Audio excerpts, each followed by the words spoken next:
ایک اور خبر جو یہاں پر سرخیوں میں ہے اس پر میں آپ کی رائے جاننا چاہوں گا، کیونکہ آپ اسلام کے بڑے اسکالر بھی ہیں۔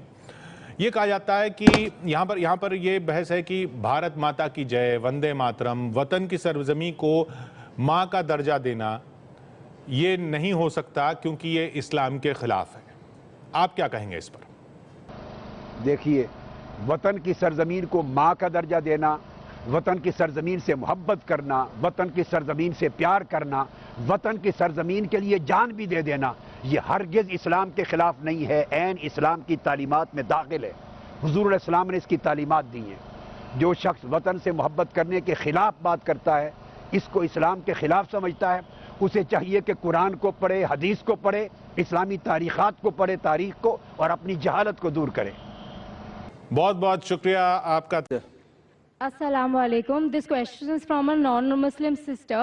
Her name is Apurva and she is a student. Her question is, why are the Muslims not allowed to sing Vande Mataram?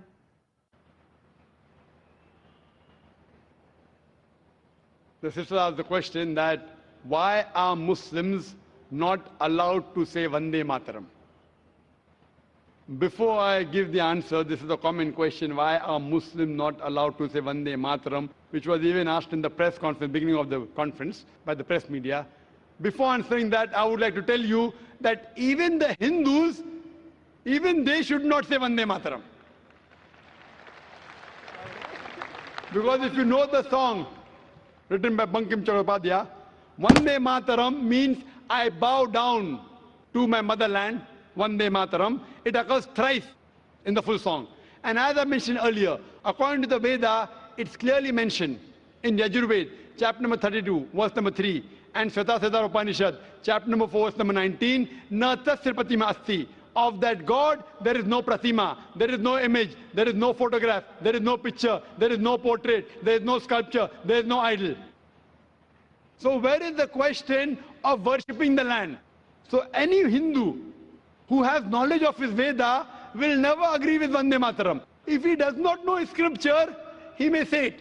But if he knows scriptures well, there are 3 lines, 3 stanzas. Whenever it says Vande Mataram, I bow down, I worship to my motherland, he is going against his Veda. As far as the Muslims are concerned, there are 12 lines which are against the Quran and the Sahih Hadith. Thrice it says that I bow down to my motherland, which is prohibited. In Islam, we only bow to our Creator Allah subhanahu wa ta'ala. We Muslims, as long as the law of the land does not go against the law of the Creator, we are for the country. We love the country. We want to support the country. We want to upbring the country. If required, for the truth, we are ready to die for the country. But we are not ready to worship the country. Because we worship only Allah subhanahu wa ta'ala. He alone requires to be worshipped. And this land, who is the creator of this land? Allah, Almighty God. So why should we worship the creation? Worship the creator, not the creation. And furthermore, there are stanzas in Vande Mataram talking about divine, giving attributes, talking about Lakshmi, talking about Durga. All these things, they go against the concept of the Quran. That's the reason. And if you go back to history, this became a political issue just a couple of years back. You know, it was written in 1860s or 70s by Bankim Chandra Upadhyaya. It was more of a political motive. And today they want to make a political gimmick, not realizing it is going against their own religion. This song, Vande Mataram, is going against their own religion. So my advice is, not only Muslims, my advice to the Hindus is that even you don't say Vande Mataram.